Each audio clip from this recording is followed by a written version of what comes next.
ব্যভিচার এবং ধর্ষণ যখন বেড়ে যাবে, আল্লাহর গজব আসতে শুরু করবে। এই গজব থেকে, মহামারী থেকে বাঁচতে হলে আমাদেরকে এর প্রতিকার নিশ্চয় করতেই হবে। এই ধর্ষণ ব্যভিচারের মহামারী কেন হচ্ছে এবং তা থেকে পরিত্রাণের উপায় কি, এ বিষয়ে ইসলামের দিক নির্দেশনা কি, আমরা সে বিষয়ে কথা বলবো ইনশাআল্লাহ। আমরা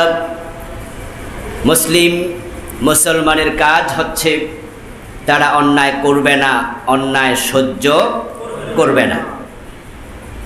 ঈমানদার যদি ঈমান নিয়ে টিকে থাকতে হয়, তাকে অন্যায়ের বিরুদ্ধে প্রতিরোধ গড়ে তুলতে হবে। এটা তার অপশনাল কোনো সাবজেক্ট নয়, এটা তার কম্পালসারি আবশ্যকীয় সাবজেক্ট। ঈমানের স্তর হলো তিনটা। মান রা মিনকুম মুনকারান ফালিয়ুগাজ্জিরহু বিয়াদিহি। এক নাম্বার স্তর হলো অন্যায় যেখানে প্রতিরোধ হবে সেখানে সেটা হবে হাত দিয়ে, ক্ষমতা প্রয়োগ করে। ফাইন লাম ইয়াস্তাতি ফাবিলিসানিহি। রাসূলুল্লাহ সাল্লাল্লাহু আলাইহি সাল্লাম বলেন, যদি সে ক্ষমতা প্রয়োগ করার জায়গায় না থাকে তাহলে সে মুখে প্রতিরোধ গড়ে তুলবে। ফামান জাহাদা বিলিসানি ফাহুয়া মুমিন। হাত দিয়ে প্রতিরোধ করার ক্ষমতা নাই, তাহলে সে মুখে যদি কমপক্ষে প্রতিরোধ করে, সে দ্বিতীয় ক্লাস মুমিন, সেকেন্ড ক্লাস মুমিন। ফাইন লাম ইয়াস্তাতি ফাবিকলবিহি। যদি এই অন্যায় প্রতিরোধ করার সামর্থ্য মুখে বলার মতো নাই, দেশের অবস্থা এত খারাপ, অন্যায় হচ্ছে, মুখে বলারও পরিবেশ নাই, যদি এমন কখনো হয় যে মুখেও বলা যায় না, তাহলে ফাবিকলবিহি, তাহলে সে অন্তরে অন্তরে ঘৃণা করবে, চরমভাবে অন্তরে অন্তরে প্রতিরোধ পরিকল্পনা করবে। ওয়াযালিকা দাফুল ঈমান। রাসূল বলে এটা হচ্ছে ঈমানের সর্বনিম্ন স্তর, এর নিচে আর ঈমান নাই। তাহলে আমাদের দেশে অন্যায়ের বিরুদ্ধে মুখে কথা বলার মতো পরিবেশ এখনো আছে না নাই? তাহলে থার্ড ক্লাস মুমিন হওয়ার সুযোগ আমাদের নেই। যারা ক্ষমতায় আছে তারা হাতে প্রয়োগ করবে। ইতিমধ্যে আপনারা দেখেছেন, আলহামদুলিল্লাহ, সরকার উদ্যোগী হচ্ছে। আইনমন্ত্রী গতকালকে বলেছেন যে ধর্ষণের শাস্তি মৃত্যুদণ্ড। প্রধানমন্ত্রী প্রস্তাব করেছেন এবং প্রধানমন্ত্রীর প্রস্তাবনা পেয়ে আইনমন্ত্রী অল্প কয়েকদিনের ভিতরে মন্ত্রী পরিষদে এই বিল উত্থাপন করবেন। ধর্ষকের মৃত্যুদণ্ড কার্যকর করা হবে, এর সাথে আমরা একমত। এই আইন করতে হবে। তো ক্ষমতায় যারা আছে তারা এটা করবে হাত দিয়ে, এটা তাদের দায়িত্ব। কিন্তু আমরা এমপি নই, আমরা মন্ত্রী নই, এই আইন করার সুযোগ আমাদের নাই। এবং ইসলামী ফৌজদারি বিধানের ক্ষেত্রে ইসলাম ব্যক্তিকে দায়িত্ব দেয়নি, দিয়েছে দায়িত্বশীলকে। চোর ধরে হাত কাটবেন আপনি, ডাকাত ধরে শুলে আপনি দেবেন? এটা রাষ্ট্রের কাজ। যারা ক্ষমতা আছে তারা হাত দিয়ে ক্ষমতা প্রয়োগ করে আইন করবে। যদি না করে, তাদের দায়ভার আল্লাহর কাছে জবাবদিহিতার কাতারে তারা দাঁড়াবে। এখন আমরা যারা আছি ক্ষমতার বাহিরে, আমাদের হলো মুখে প্রতিবাদ করা। এখন এই প্রতিরোধ মুখে তৈরি করতে হবে। এটা হচ্ছে সেকেন্ড ক্লাস মুমিনের কাজ। বাংলাদেশে যেহেতু এই পরিবেশ আছে, সুতরাং ব্যভিচার, ধর্ষণ, অন্যায় অনাচার যা আছে, এটা দেখে যে ব্যক্তি চুপ থাকবে সে ব্যক্তি দ্বিতীয় শ্রেণীর মুমিনও থাকতে পারে নাই। সুতরাং আমরা এর নিচে নামতে যাই না। এজন্য আজকের এই জুমায় আমরা যে কথাগুলো বলছি এটাও ঈমানের স্বার্থেই। কারণ যে ব্যক্তি অন্যায় দেখার পরে প্রতিবাদ করবে না, অন্তর তাকে প্রতিবাদ করতে উজ্জীবিত করছে না, উৎসাহিত করছে না, সে চুপ থাকছে, মানুষে করে আমার কি, আমি কি করব, যদি এই চিন্তা লালন করে, লাইসা ফি কলবিহি মিসকালু হাববাতিন মিন ঈমান। অন্য হাদিসে রাসূল বলেন, যার অন্তরে এই অনুভূতিটাও আসে নাই, তার অন্তরে সরিষা পরিমাণ ঈমানও নাই। তাহলে অন্যায় দেখলে, অনাচার দেখলে প্রতিরোধ করা, প্রতিবাদ করা, প্রতিকারের চেষ্টা করা, এটা শখের বিষয় নয়, এটা আপনার ঈমানের দাবি বটে। এখন আমাদের দেশে এই যে ধর্ষণ এক মহামারী আকার ধারণ করেছে, একজন পুরুষ হিসাবে আমি লজ্জিত। এই লজ্জা আপনারও, কারণ প্রত্যেকটা ধর্ষণের সাথে একজন না একজন পুরুষ জড়িত।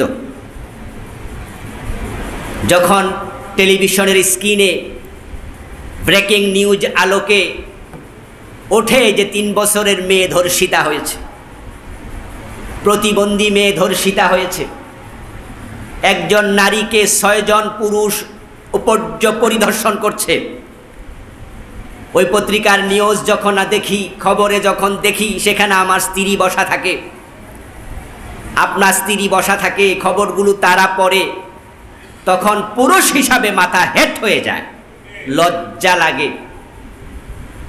এই জন্য লজ্জার হাত থেকে বাঁচতে হলে ভালো পুরুষদেরকে ভূমিকা রাখতে হবে, উদ্যোগী হতে হবে। আর এটাই সত্য, সমাজে সবসময় অন্যায়কারীর সংখ্যা কমই থাকে, ভালো মানুষই বেশি থাকে।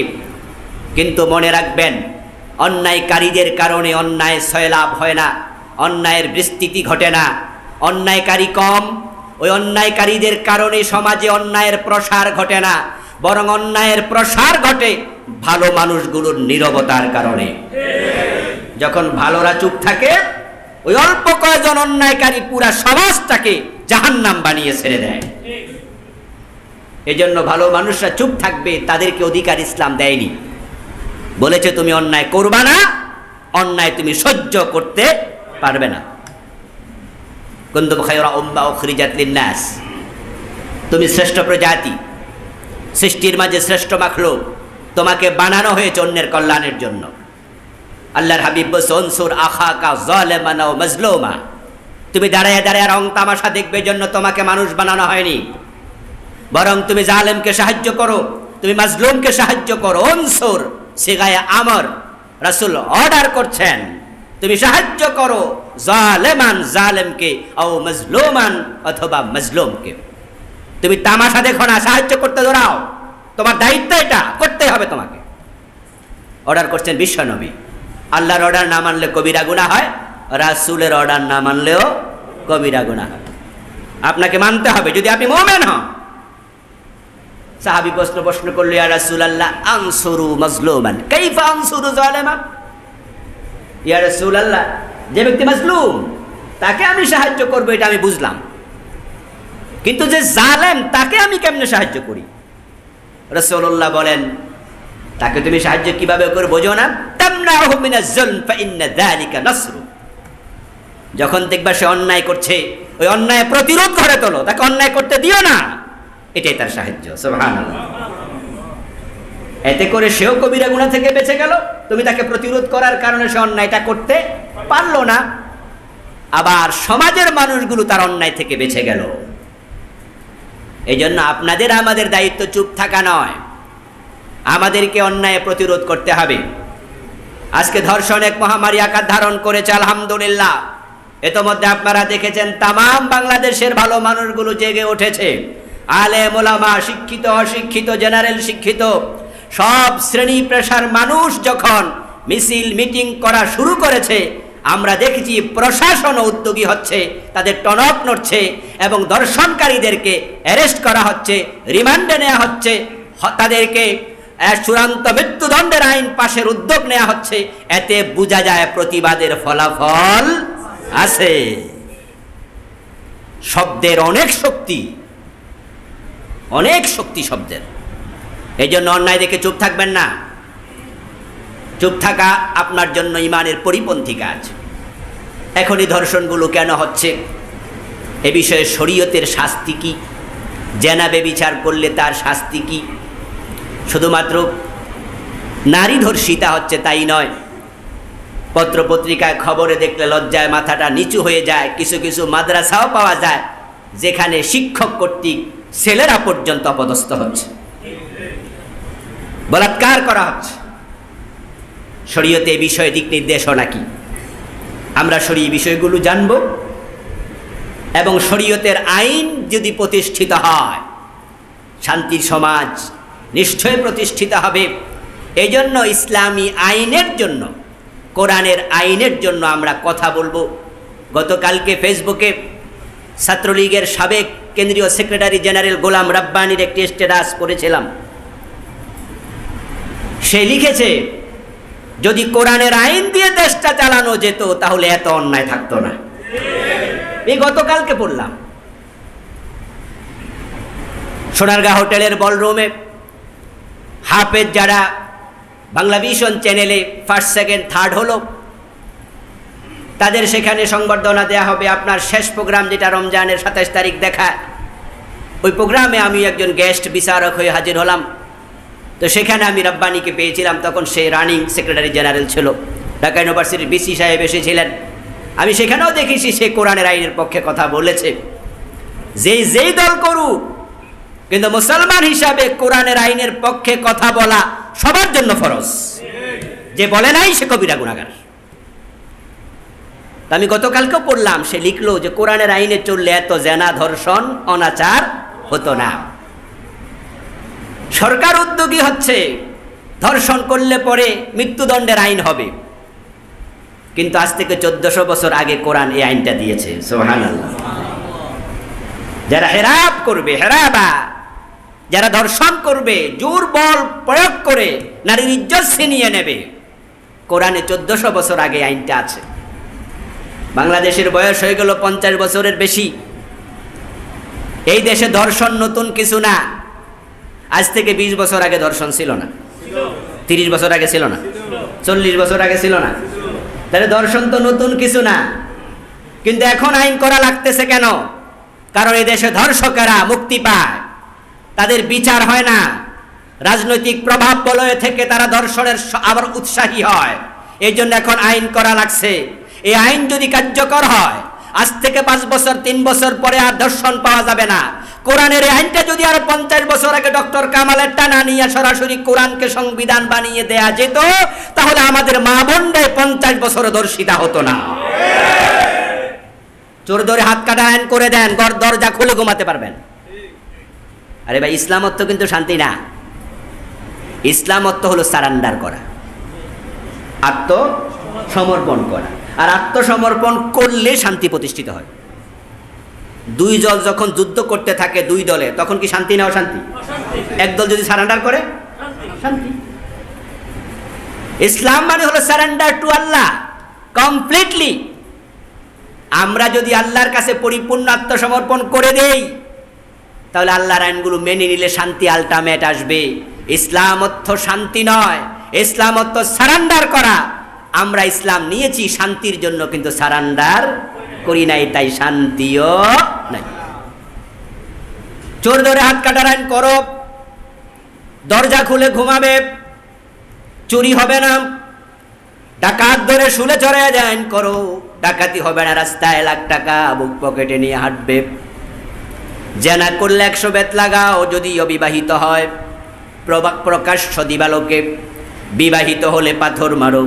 দর্শন করলে তাকে হেরাবার আইনে মৃত্যুদণ্ড দিয়ে দাও। তাহলে দেখবে তোমার বোন, তোমার মেয়ে, তোমার মা নিরাপদে রাস্তায় চলবে। রাতের গভীরও যদি একা একা কোনো মেয়ে চলে, দর্শন করার সাহস দেখাবে না কেউ। আল্লাহর আইন খুব দরকার। এরপরেও আলহামদুলিল্লাহ, যেহেতু আমরা জেগে উঠেছি, জেগে উঠতেই হবে, আপনাকে জাগতেই হবে। যদি আপনি ঘুমিয়ে থাকেন, চোর চুরি করবে, সে আরো চুরির সুযোগ পাবে। গৃহস্থ যখন জেগে ওঠে বলে কে, চোর তখন দৌড় মায়া পালায়। দর্শকের দেশে বেশি নয়, হয়তো 100 জন, 200 জন, 500 জন, 1000, 10,000, আমরা আছি 18 কোটি। যদি আমরা জেগে উঠি, দর্শকরা পালাতে বাধ্যই হবে, কিন্তু আপনাকে জাগতে হবে। যদি আপনি না জাগেন, আপনি ভাবছেন যে অমুকের মেয়ে দর্শিত হয়েছে, আমার কি? তাহলে কিন্তু আপনার মেয়েও সামনে হওয়ার সম্ভাবনা আছে। যেদিন আপনার নিজের বোন দর্শিতা হবে রাস্তায়, স্বামীর সাথে স্ত্রী গেল, এমসি কলেজের ঘটনায়, আস্তাগফিরুল্লাহ আল-আযীম। আপনারা জানেন যে একটা মেয়েকে বাংলাদেশি পরিভাষায় বিয়ের পরে বলে বেগম।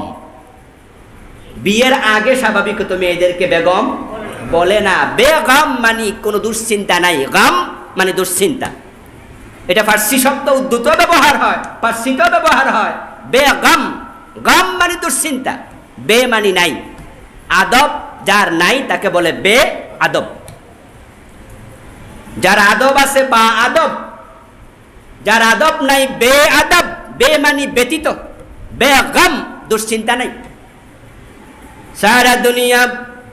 सारे दुनिया हो मुखालिफ, कुछ नहीं नुकसान है, कुछ डर नहीं कुछ गम नहीं, जब रहमते रहमान है।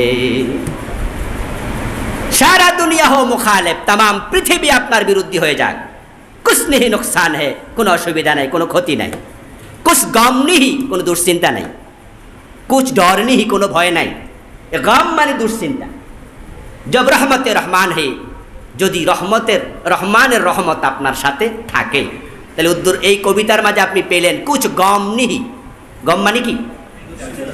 দুশ্চিন্তা। মেয়েদের দুশ্চিন্তা চলে যায় যখন বিয়ে হয়, তাকে বেগম বলে।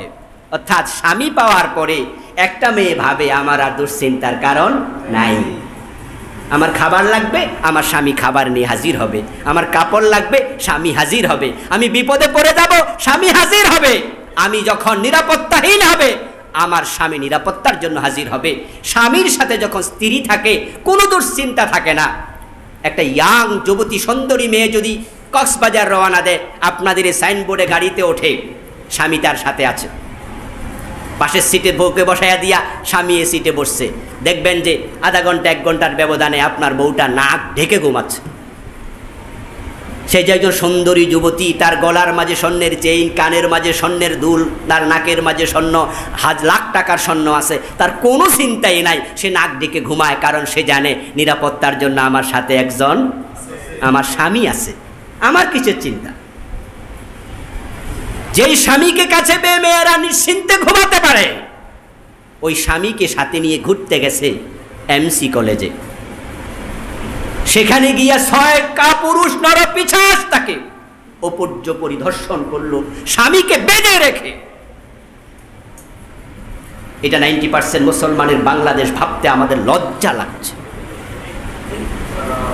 এই পরিবেশ একদিন হয়নি। আমরা খবর নিলাম, জানলাম, পত্রিকাওয়ালারা বলল যে ওরা নির্ধারিত একটি সংগঠনের লোক ছিল। এখানে সেখানে যারা দর্শন করছে, অধিকাংশের রাজনৈতিক পরিচয় স্পষ্ট হয়ে যাচ্ছে। যে সমস্ত চ্যানেলগুলো কখনো নির্ধারিত বলয়ের বাহিরে গিয়ে সংবাদ প্রচার করে না, ওই সংবাদ চ্যানেলে টকশো হচ্ছে, সাংবাদিকরা নির্ধারিত বলয়ের লোকদের বিরুদ্ধে কথা বলছে। এতে বোঝা যাচ্ছে রাজনৈতিক ছত্রছায়ার কারণে দর্শন আগের চেয়ে বেড়ে গেছে। এই পরিস্থিতি দেখার পরেও যদি আপনি মনে করেন আমি তো সেই দল করি, আমি চুপ থাকবো, তাহলে কালকে আপনার মেয়েটা ধর্ষিতা হতে পারে। এই জন্য ধর্ষণের মতো, ব্যভিচারের মতো, অনাচারের ব্যাপারে কোনো রাজনীতি নাই। আমরা বিষয়টাকে রাজনীতির বাহিরে রেখে তামাম বাংলার 18 কোটি মানুষ যদি জেগে উঠতে পারি, ইনশাআল্লাহ নিরাপত্তা ফিরে আসবে।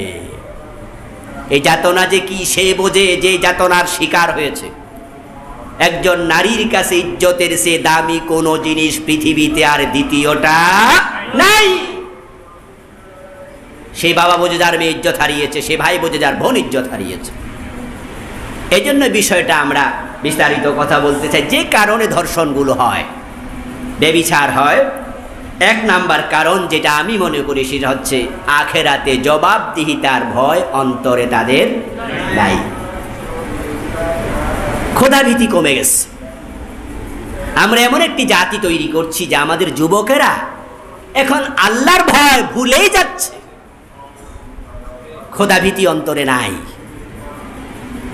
যে জানে যে আমার প্রত্যেকটি বিষয় আল্লাহর কাছে জবাব দিতে হবে, সে ধর্ষণের মতো কাজ করার কথা নয়। এই জন্য আমাদেরকে আমাদের সন্তানদেরকে মুত্তাকি বানানোর চেষ্টা করা উচিত। ভালো মানুষের বড় অভাব। আমরা সবাই প্রতিযোগিতা করছি, ভালো ডাক্তার বানাতে হবে, ভালো ইঞ্জিনিয়ার বানাতে হবে, ভালো প্রফেসর বানাতে হবে, কিন্তু ভালো মানুষ যে বানাতে হবে আমরা সেটা আজকে ভুলতে বসেছি। যারা ধর্ষণ করছে ছেলেরা, তারা তো এই সমাজেরই। ওই ধর্ষকদের বাবা নাই, মা নাই, দায়িত্বশীল নাই। সবই আছে, কিন্তু তারা আজকে এই পর্যায়ে কেন গেল? কারণ তাদেরকে তাদের মা বাবারা সেভাবে মানুষ করছে না। এই জন্য তাদেরকে মুত্তাকি বানাতে হবে। তাই আমি অনুরোধ করব, আপনারা যারা আছেন এখানে সন্তানের বাবা, আপনার সন্তানকে তাকওয়ার শিক্ষা দিন। ইংরেজি, অঙ্ক, বাংলা, বিজ্ঞান, ভূগোল সব শিখাবেন, তার হাতে আপনি কোরআন তুলে দিন, তাকে তাকওয়ার ট্রেন আপ করুন, আল্লাহ ভীতি তার অন্তরে তৈরি করুন। সেজন্য তাকে সাথে করে মসজিদে আনবেন, ইসলামী শিক্ষা দেবেন। পারিবারিক যে নৈতিকতার শিক্ষা সেটা আজকে কমে গেছে, পারিবারিক মূল্যবোধ হারিয়ে যাচ্ছে। মূল্যবোধের শিক্ষাটা পরিবার থেকে দিতে হবে। কিন্তু পরিতাপ, আজকে বাবারা তার মেয়েকে এমন কাপড় কিনে দেয়, ওই কাপড়ের সাথে ওড়নাটা থাকে না। একসময় 3 পিস ছিল, এখন 2 পিস হয়ে গেছে। যদি আপনি আপনার মেয়েটাকে ওড়না পরানো না শিখান, আপনার মেয়ে উদাম, অর্ধেক উদাম দেহের সৌন্দর্য প্রদর্শন করে রাস্তায় হাঁটবে, ওই মেয়ে ধর্ষিতা হওয়ার সম্ভাবনা আছে না নাই? প্রশ্ন উঠতে পারে, হুজুর মেয়েরা যদি পর্দা করলে ধর্ষণ কমে যায়, তাহলে বোরকাওয়ালা মেয়েরাও তো ধর্ষিতা হয়। আমি বলবো দোস্ত, হ্যাঁ হয়, কিন্তু ওই যুবকদের মাথাটা গরম করেছে কে? তাদেরকে ধর্ষক কে বানিয়েছে? তাদেরকে ধর্ষণের জন্য উত্তেজিত কারা করছে? আরেক দল নারী, যে নারীগুলো নিজের দেহের সৌন্দর্য দেখায়া রাস্তায় হাঁটে, তখন তারা উত্তেজিত হয়ে তারা সামনে যাকে পায় তার উপরেই ঝাঁপিয়ে পড়ছে। 3 বছরের মেয়ে ধর্ষিতা হয়, 5 বছরের মেয়ে ধর্ষিতা হয়। ওই মেয়েটার যৌবন তো আসেনি, সে ধর্ষিতা হলো কেমনে? সে তার সৌন্দর্য দিয়ে পুরুষকে আকৃষ্ট করেনি, তার দেহে সে সৌন্দর্য ফুটেই ওঠেনি। সে ধর্ষিতা হওয়ার কারণ তারই স্বজাতির আরেকটা যুবতী তার দেহের সৌন্দর্য দেখিয়ে ওই যুবকটার মাথাটাকে বিগড়ে দিয়েছিল। ওই বিগৃহীত মস্তিষ্ক নিয়া যুবকটা যখন সে মেয়েটাকে পায় নাই, সামনে যেটাকে পেয়েছে ছোট বড় বোঝে নাই, হায়নার মতো ঝাঁপিয়ে পড়েছে আর তাকে উত্তেজিত করে আরেকটা দাবি। এই জন্য টোটাল সমাজের 4 দিকে আমাদের নজর দিতে হবে। আপনি যদি আপনার ঘরে বীজ ধান আছে, বীজের ধান, সে বীজের ধানটা আপনি যে ডোলের মাঝে, যে পাত্রের মাঝে রাখেন, ওই পাত্রে যেন ইঁদুর ঢুকতে না পারে, তেলাপোকা ঢুকতে না পারে, তাই আপনি পাত্রগুলো ছিদ্র বন্ধ করেন, তারপরেই তো রাখেন। ছিদ্র আছে 5টা, বন্ধ করলেন 3টা, বাকি আছে 2টা, তাহলে কি নিরাপত্তা পেল? আপনি সব ছিদ্র বন্ধ করুন। ধর্ষণ হওয়ার কারণ খোদাবিধির অভাব, ধর্ষণের কারণ নৈতিকতার শিক্ষার অভাব। আমরা আমাদের সরকারকে বলতে চাই, এই চ্যানেলের মাধ্যমে হাজার হাজার লাখ লাখ লোকের কাছে নিউজ যাবে। অনেক অফিসাররা আমাদের আলোচনা শোনে। গতকালকে একজন বর্তমান সরকারের যুগ্ম সচিব ফোন দিয়েছে আমাকে চট্টগ্রাম থেকে, হুজুর আপনার আলোচনাগুলো শুনি, একটা মাসালা জানতে চাই, বলুন। এই খবরগুলো অনেকের কাছে মন্ত্রী এমপি পর্যায়ে যাবে, তাদের কাছে দাবি রাখতে চাই, শুধুমাত্র মৃত্যুদণ্ডের আইন করলে হবে না, বরং আপনার যুবক সমাজদেরকে নৈতিকতার শিক্ষা দিতে যদি চান, তাহলে তাদেরকে কলেজ লেভেলে, ইউনিভার্সিটি লেভেলে, হাই স্কুল লেভেলে সিলেবাসে কোরআন হাদিস ঢোকাতে হবে।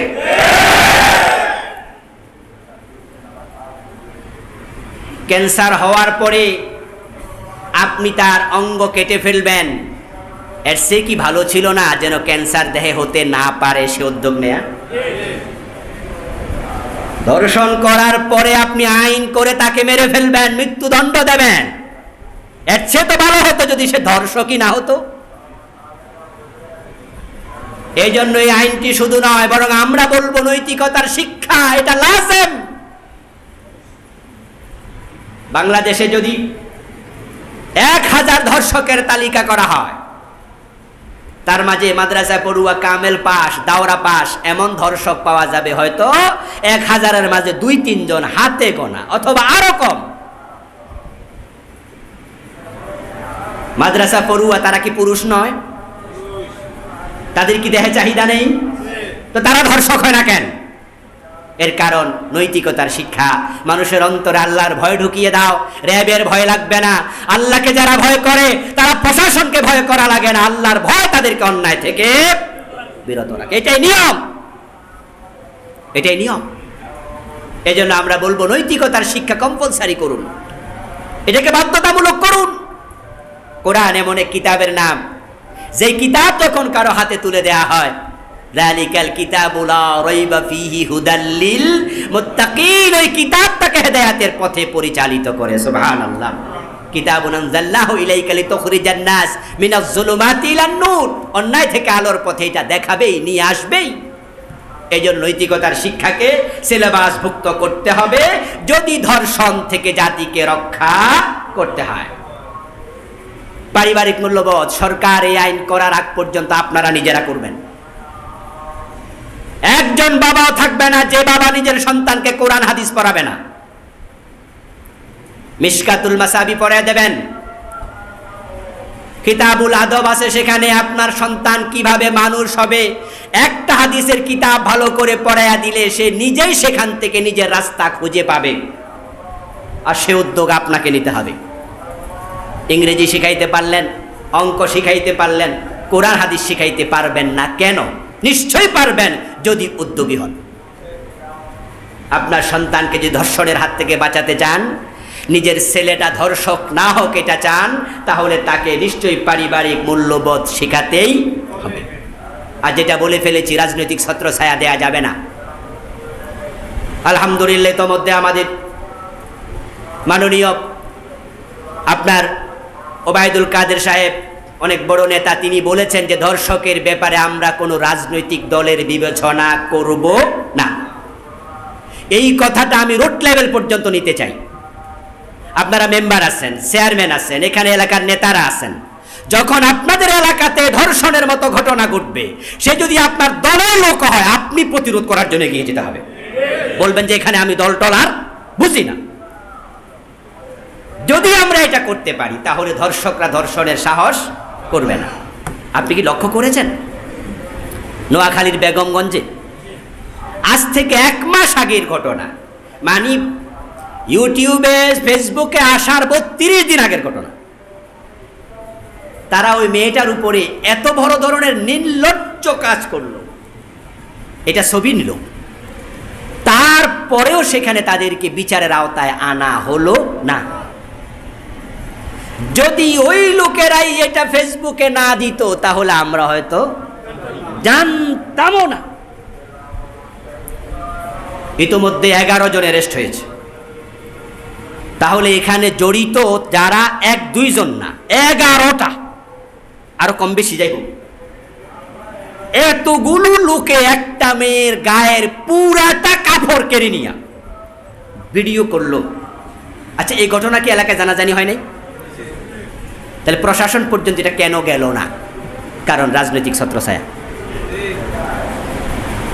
কে বলবে? বললে তো মেরে খাওয়া লাগবে, বললে তো হেনস্থা হওয়া লাগবে।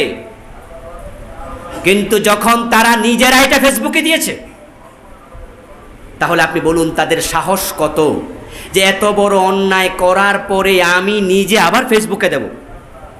এর মানে যারা ফেসবুকে দিয়েছে তারা মনে করেছে তাদের ক্ষমতা এত বেশি, তাদের করার মতো কিছুই কারো পাওয়ার নেই। কিন্তু আলহামদুলিল্লাহ এই বিষয়ে জাতি সোচ্চার, তাই তারা অ্যারেস্ট হয়েছে। কিন্তু বিচার যদি না হয়, তাদেরকে যদি যথাযথ শাস্তি দেয়া না যায়, তাহলে আপনারাই বলুন তো এই 11 জন লোক ছাড়া পেয়ে কি তারা চুপ হয়ে যাবে না আরো উৎসাহী হবে? পুরাটা দেশ জাহান্নাম হয়ে যাবে। এই জন্য এই বিষয়গুলোতে আমি বলছি, দয়া করে কোনো রাজনৈতিক মাথায় আনবেন না, কোনো রাজনৈতিক চিন্তায় দরকার নাই। অন্যায়কারীর কোনো রাজনৈতিক দল নাই। অন্যায় করার পরে বাবা তার সন্তানকে সাপোর্ট করতে পারবে না, এটাই হচ্ছে ঈমান। হযরত ওমরের ছেলে মদ পান করেছিল, ওমর কি ছাড় দিয়েছেন? বরং তিনি নিজেই 80 বেত দিয়েছেন। মদ্যপানের অপরাধে প্রিয় পুত্রকে নিজ করে মেরেছ দোররা, মরেছে পুত্র তোমারই চোখের পরে। এটা ইসলাম, এটা ঈমান। যদি আপনি এটা করতে না পারেন তাহলে বোঝা গেল আপনি প্রকৃত মুসলমান এখনো হতে পারেন নাই। যেখানে অন্যায়কারীকে বাবা হয়ে ছাড় দেয়া যায় না, সেখানে দলের লোক সাপোর্ট করার প্রশ্নই আসে না। পুরা জাতি যদি আমরা এই বিষয়ে একমত হই, আজকে ক্ষমতায় আসা আওয়ামী লীগ, কালকে বিএনপি আসতে পারে। আসার পরে যারা বিএনপি করে তাদেরও উচিত হবে যে অন্যায় যদি আমার দলের লোক করে আমি ছাড় দেব না। এই বিষয়ে আমরা একমত হয়ে যাই। যেই কোনো অন্যায়, শুধুমাত্র জেনার ধর্ষণ নয়, সব অন্যায়ের ব্যাপারে যদি আমরা একমত হতে পারি, দলের লোককে আমরা ছাড় দেব না, তাহলে দেখবেন যে আমাদের দেশটা শান্তির একটি চমৎকার পরিবেশ এদেশে তৈরি হবে, আমরা শান্তির সাথে বসবাস করতে পারব। ধর্ষণের আরেকটি কারণ সাংস্কৃতিক আগ্রাসন। আজকে হাতে হাতে মোবাইল, আকাশ সংস্কৃতি শেষ করে দিয়েছে। আকাশ ও ফ্যান, গুগল, ইউটিউব সহ যত সোশ্যাল মিডিয়া আছে, এক একটা সোশ্যাল মিডিয়ায় বেহায়াপনা, অশ্লীলতার যত দিক আছে সব খুলে রাখা আছে।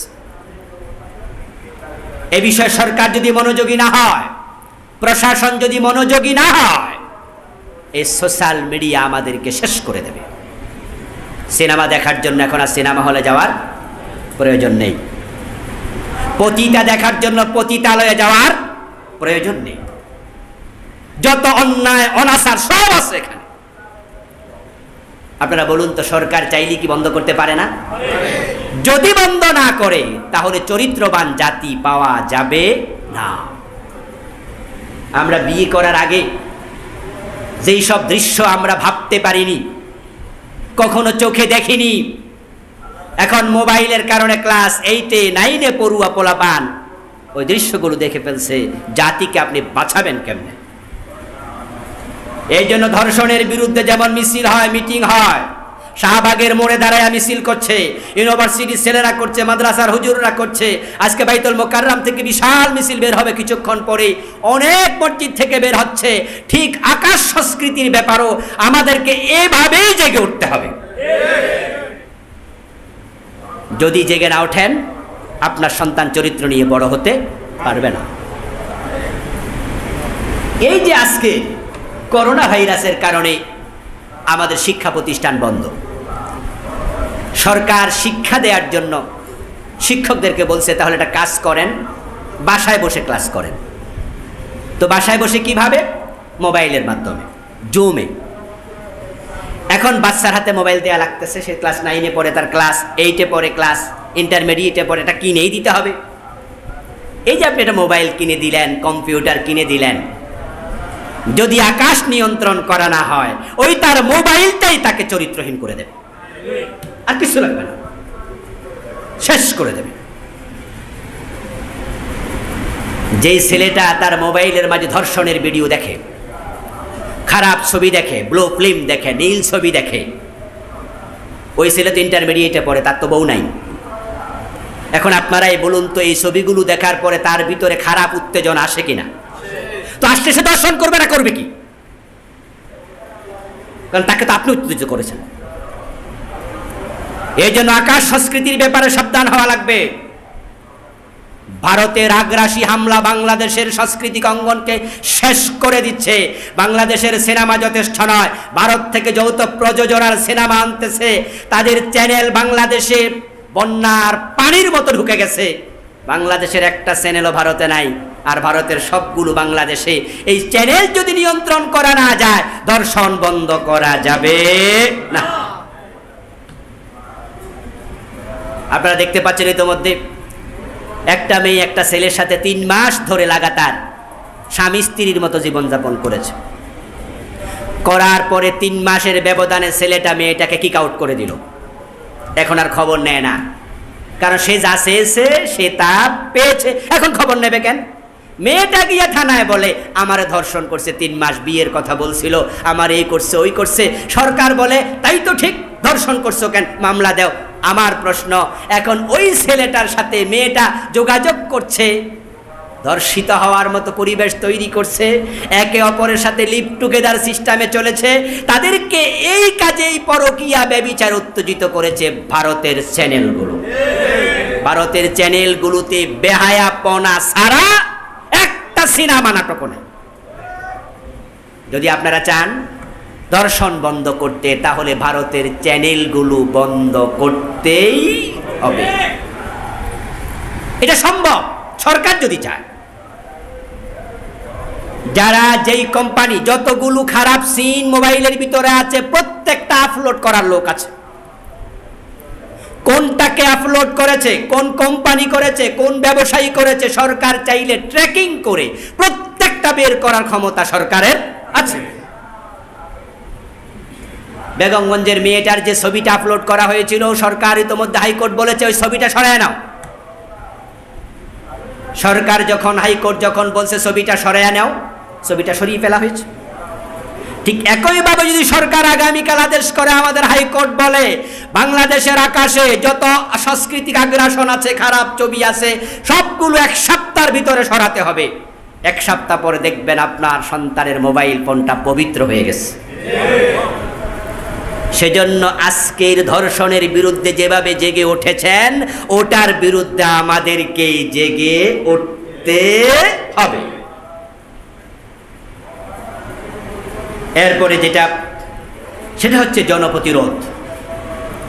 আলহামদুলিল্লাহ, মিছিল, মিটিং, সমাবেশ, সেমিনার, সিম্পোজিয়াম, পত্রিকায় কলাম, প্রবন্ধ লেখা, ফেসবুকে এ বিষয়ে 2 কলম লিখে দেয়া, পোস্টার বানানো, লিফলেট বানানো, টক শো করা, print media, electronics media, social মিডিয়ার যত দিক আছে প্রত্যেকটা দিক ধর্ষণের বিরুদ্ধেই প্রতিবাদের কর্মসূচি হিসাবে ব্যবহার করতে হবে। আপনারা অনেকে আছেন লিখতে পারেন, লিখা একটা প্রতিবাদ। অনেকে আছেন বলতে পারেন, বলা একটা প্রতিবাদ। এটা ইসলামী সঙ্গীত বানিয়ে দেন, এটা গণসঙ্গীত বানিয়ে দেন। মিছিল হচ্ছে ধর্ষণের বিরুদ্ধে, দৌড়েয়া মিছিলে চলে যান। মিটিং আহ্বান করেছে, দৌড়েয়া মিটিংয়ে চলে যান। এইভাবে যদি আমরা সবাই জেগে উঠি, সমাজ পরিবর্তন হতে বাধ্য হবে। এই কাজগুলো করার তৌফিক আল্লাহ আমাদের দান করুন, বলেন আমিন। এরপরে বর্তমানে চলমান যে আইন আছে, এই আইনের প্রয়োগ নিশ্চিত করতে হবে। দেখা যায় ধর্ষণের মামলা হয় 5 বছর 7 বছর পরে রায় হয়। যদি রায়ের দীর্ঘসূত্রিতা থাকে, জাস্টিস ডিলে জাস্টিস ডিনাই, এটা যারা বিচার করে তারা বোঝে না তা নয়। যখনই বিচার ডিলে হয় তখনই আইন ডিনাই হয়। একটা ধর্ষককে পুলিশ ধরে জেলে দিল, দেখা যায় যে সে বারবার প্রতি 1 মাস পরে জামিনের আবেদন করতে থাকে, 2 মাস পরে জামিনের আবেদন করতে থাকে, শুনানি হয়। তো বিচারক বারবার জামিনের আবেদন ক্যান্সেল করে, জামিন, আদালত জামিন দিল না, চলে যাও জেলে। আবার 2 মাস পরে জামিন, চলে যাও জেলে। আবার 3 মাস পরে জামিন চাইলো, চলে যাও জেলে। 4-5 বার যখন জামিন ক্যান্সেল করে, তখন এবার বিচারক কয় এতবার জামিন চাইলো, ঠিক আছে একটু দিয়ে দিই। এখন ধর্ষককে 6ষ্ঠবারে জামিন দিল। দর্শক এখন খোলা ময়দানে চলে গেল। রায় হবে 5 বছর পরে। 1 বছর জেলে ছিল, 4 বছর বাহিরে ছিল। তখন তার কাছে মনে হয় দর্শন করলে কোনো অসুবিধার নাই। এটা না হইয়া আমাদের দেশে আপনারা জেনে থাকবেন হয়তো, ধর্ষণের ব্যাপারে কিন্তু বাংলাদেশে আইন হলো যাবজ্জীবন জেল। আর বর্তমানে যাবজ্জীবন বলতে কি বোঝায়? আমৃত্যু। এর আগে ছিল যাবজ্জীবন মানে 14 বছর, এত বছর। কিন্তু বর্তমানে এটা সংশোধিত হয়েছে, যাবজ্জীবন মানে আমৃত্যু। যদি বিচারের দীর্ঘসূত্রিতা কাটিয়ে ধর্ষকদের রায় 3 মাস, 6 মাস, 1 বছরের ভিতরে দ্রুত বিচার ট্রাইব্যুনাল বানাইয়া ধর্ষকদের 6 মাস, 1 বছরে যাবজ্জীবন জেল দেয়া হয়, এই চিত্র দেখে নতুন আইনের প্রয়োজন হবে না, এমনি ধর্ষণ বন্ধ হয়ে যাবে।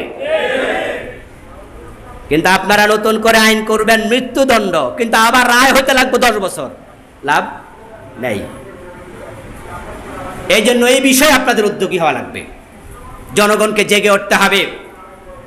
যদি রাজনৈতিক বিভিন্ন মামলার জন্য দ্রুত বিচার ট্রাইব্যুনাল বানানো যায়, ধর্ষকের শাস্তির জন্য দ্রুত বিচার ট্রাইব্যুনাল দরকার আছে না নাই? যদি আপনি ধর্ষণ বন্ধ চান।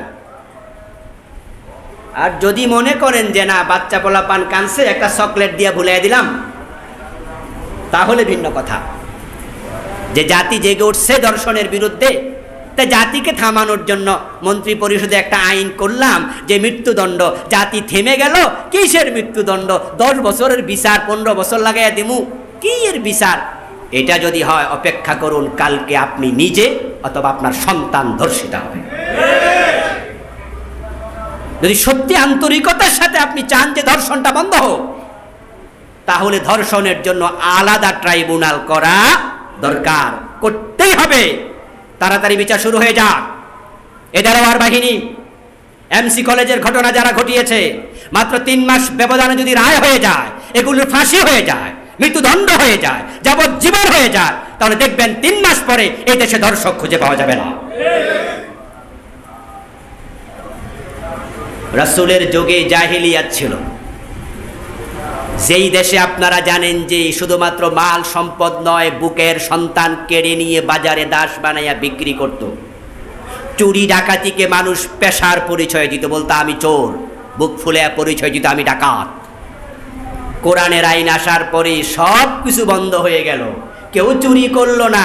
রাসূলের যুগে কি মুনাফেক ছিল না? মুনাফেকরা কি মুত্তাকি? তোরাও তো চুরি করতো না।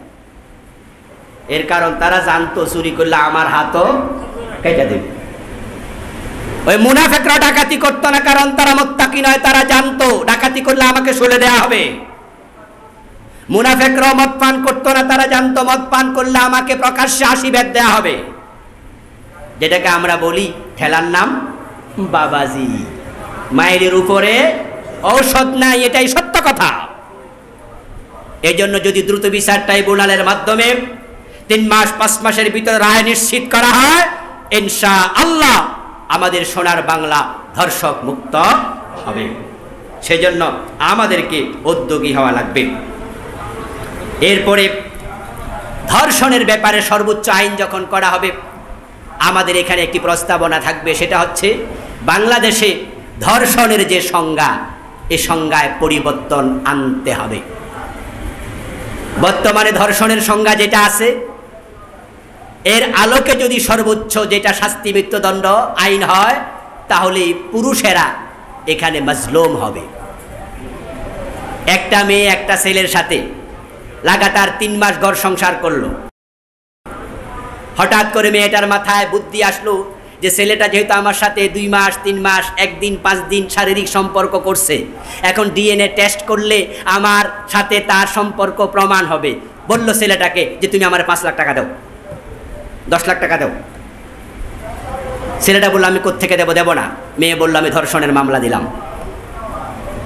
এখন ধর্ষণের মামলা হলে মৃত্যুদণ্ড, নতুন রায় হবে। এখন আপনারা বলুন তো, ছেলে এবং মেয়ে যদি একমত হয়ে তারা শারীরিক সম্পর্ক করে, এটার নাম কি ধর্ষণ? এটার নাম হলো ব্যভিচার, এটার নাম ধর্ষণ নয়। কিন্তু আমাদের দেশের আইন হলো, যদি কোনো মেয়ে অবিবাহিতা হয়, তাহলে এই মেয়ের সাথে কোনো ছেলে যদি শারীরিক সম্পর্ক করে আর মেয়ে যদি গিয়ে বলে, এটার নাম আর ব্যভিচার থাকবে না, এটার নাম হয়ে যাবে কি? ধর্ষণ। আরেকটা, 16 বছরের নিচে কোনো মেয়ে যদি রাজিও থাকে, সে মেয়ে যদি বিবাহিতা হয়, কথা বুঝলেন? 16 বছরের কমে যদি কোনো মেয়ে রাজিও থাকে, সে যদি বিবাহিতাও হয়, তার সাথে শারীরিক সম্পর্ক করলে, সে অভিযোগ করলে, এটার নামও ধর্ষণ। বিবাহিতা নারী কি ধর্ষিতা হতে পারে? স্বামী কর্তৃক তো নারী ধর্ষিতা হয় না, কিন্তু বয়সটা 16 কম হওয়াতে এটার নাম বাংলাদেশে আইনে ধর্ষণ। তাহলে তারও মৃত্যুদণ্ড কেমনে হলো এটা? সুতরাং আইনে পরিবর্তন আসতে হবে, যে বিবাহের পরবর্তীতে স্বামীর সাথে স্ত্রীর যে শারীরিক সম্পর্ক হয়, স্ত্রী রাজি যদি না থাকে, স্বামী যদি জোর করে সঙ্গ নিতে চায়, এটার নাম ধর্ষণ হবে না। যদি জোর করে জুলুম করে, তাহলে এটাকে যদি প্রতিকার করতে চায়, ভিন্ন নাম দেয়া লাগবে, কিন্তু এটাকে ধর্ষণ বলা যেতে পারে না। কোনো মেয়ে যদি ছেলের সাথে স্বেচ্ছায় ব্যভিচার করে, পরবর্তীতে গিয়ে বলে সে আমাকে বিয়ের প্রলোভন দেখিয়েছিল, বিয়ে করবে বলে আমার সাথে 2 মাস সংসার করছে, একসাথে বিছানায় থেকেছি, এখন বিয়ে করবে না, মামলা দিলাম ধর্ষণের, স্বেচ্ছায় বিছানায় যে নারী যায় সেই নারী লোভী, সেই নারী চরিত্রহীনা, সে ধর্ষণের মামলা করার অধিকার রাখে না। বরং ছেলেটা যেমন জেনাকারী, মেয়েটাও সমান জেনাকারী, দুইজনের সমান শাস্তি হওয়া লাগবে। কথা কি বোঝেন? ছেলে জেনা করলো, মেয়ে কি জেনা করে নাই? তো সে গিয়ে পুলিশের কাছে বলল, ছেলেটা আমাকে বিয়ে করতে বলছিল, তাই আমি তার বিছানায় গেছি। পুলিশ বলবে, বিয়ের আগে বিছানায় গেলি কেন?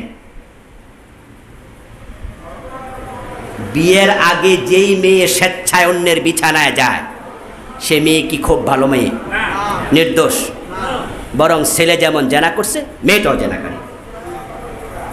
এই জন্য ধর্ষণের আইনের সংজ্ঞার মাঝে পরিবর্তন আনতে হবে, এটা খুব জরুরি। এটা না আনলে পুরুষরা মাজলুম হবে, পুরুষের বিরুদ্ধে মেয়েরা মিথ্যা মামলা দেয়া শুরু করবে। কোন রকমে আপনাকে পেঁচে পালাইয়া, ট্র্যাপে ফেলাইয়া আপনাকে বলবে আসেন আমরা একটু কাছাকাছি হই, বন্ধুত্ব করবে, ট্র্যাপে ফেলাইয়া সঙ্গ নেবে, সঙ্গ নিয়ে সঙ্গ নেয়া শেষ, এবার বলবে 10 লাখ টাকা দাও, নয় ধর্ষণের মামলা দেব। কথা ক্লিয়ার? এগুলো না হলে কিন্তু আবার পুরুষরা মাজলুম হবে। আরেকটি দুঃখজনক অধ্যায় যেটা বলেছি, বলাৎকার। পুরুষ কর্তৃক পুরুষ মাজলুম হয়, এ জাতীয় ঘটনাও বাংলাদেশে আছে। ইসলামের নির্দেশনা কি আমরা একটু পরে জানছি। সম্মানীয় ভাইয়েরা, আমরা প্রথমে জানতে চাই ব্যভিচারের ব্যাপারে ইসলামের বক্তব্য কি।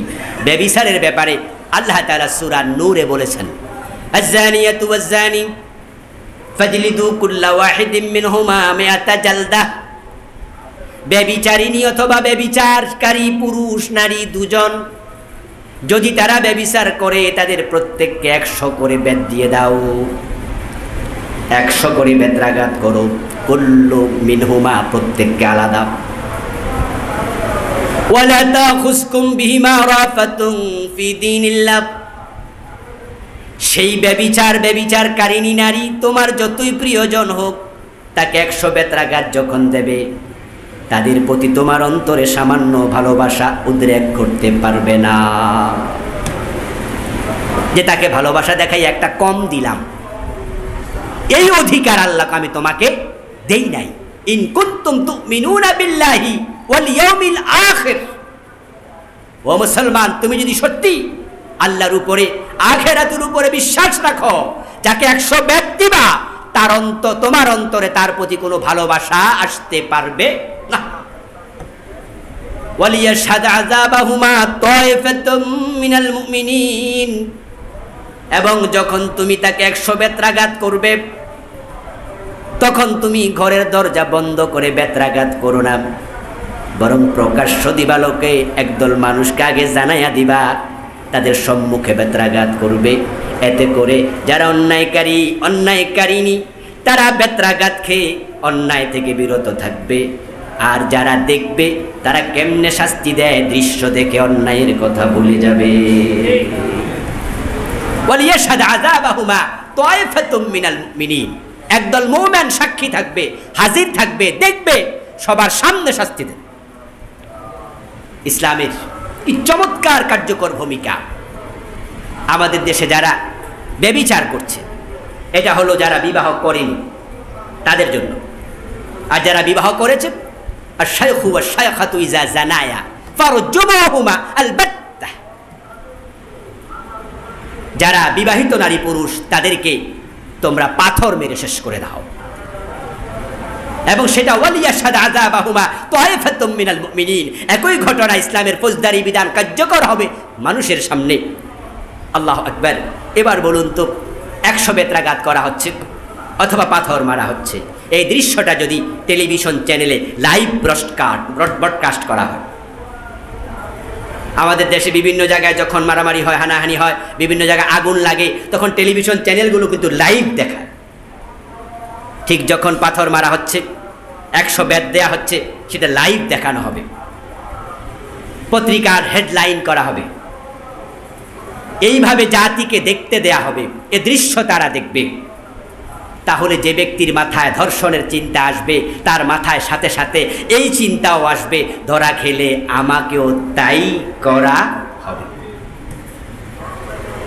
আর যে লোকটাকে সম্মুখে সবার সামনে শাস্তি দেয়া হলো, ওই লোকটার বাবা মা ছেলে মেয়ে আত্মীয় স্বজন সবাই লজ্জায় মাথা হেট হয়ে যাবে। সে একা মরে নাই, 14 গোষ্ঠী মেরা যাবে। এই চিন্তাগুলো যখন ধর্ষকের মাথায় আসবে, সে ধর্ষণ করবে না, বরং সে ঠান্ডা পানি খাবে, ধর্ষণ বন্ধ হয়ে যাবে। আর যারা বলৎকার করবে তাদের ব্যাপারে ইসলামে নির্দেশনা হলো, আল্লাহর হাবিব বলছেন, যখন কেউ বলাৎকার করবে, মান ওয়াজাদতুমুহু ইয়ামালু আমালা কওমি লূত ফাকতুলুল কাতিলা ওয়াল ফাকতুলুল ফাইলা ওয়াল মাফউলা বি। যখন কোনো পুরুষ পুরুষের সঙ্গ নেবে, তাহলে 2 জনকে তোমরা হত্যা করো।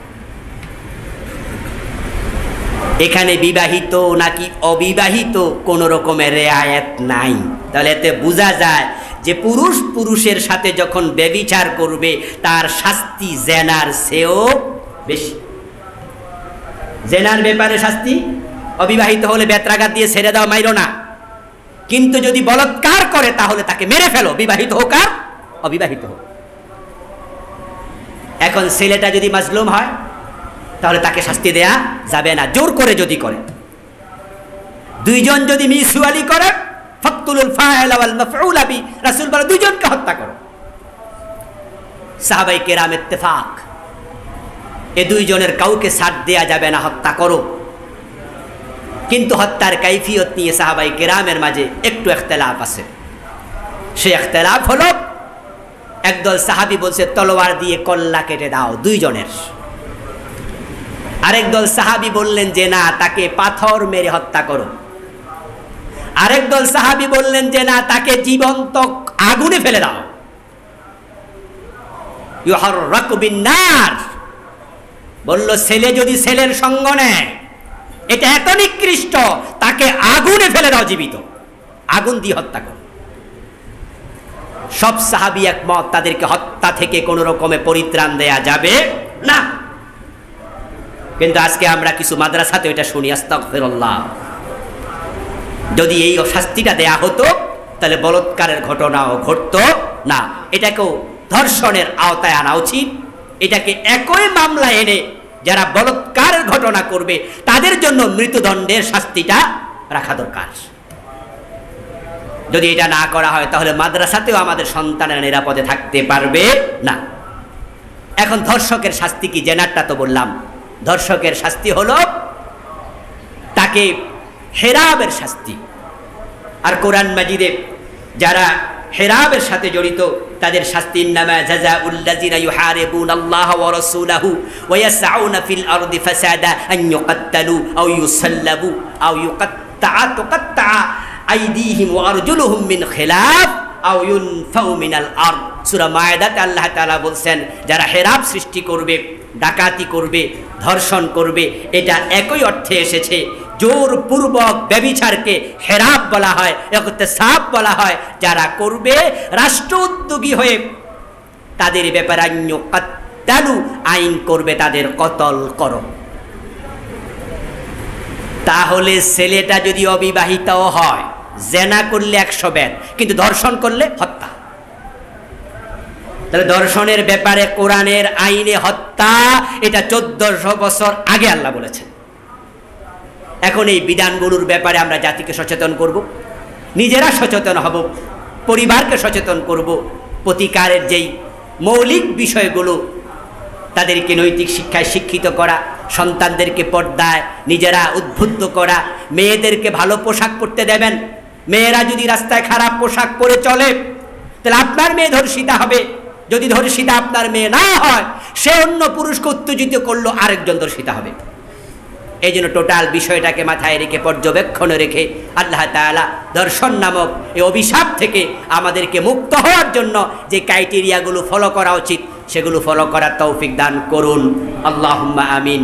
ওয়াসসালামু আলাইকুম ওয়া রাহমাতুল্লাহি ওয়া বারাকাতুহু। যারা সুন্নাহ পড়েননি, মেহেরবানি করে সুন্নাহ পড়ে নিন।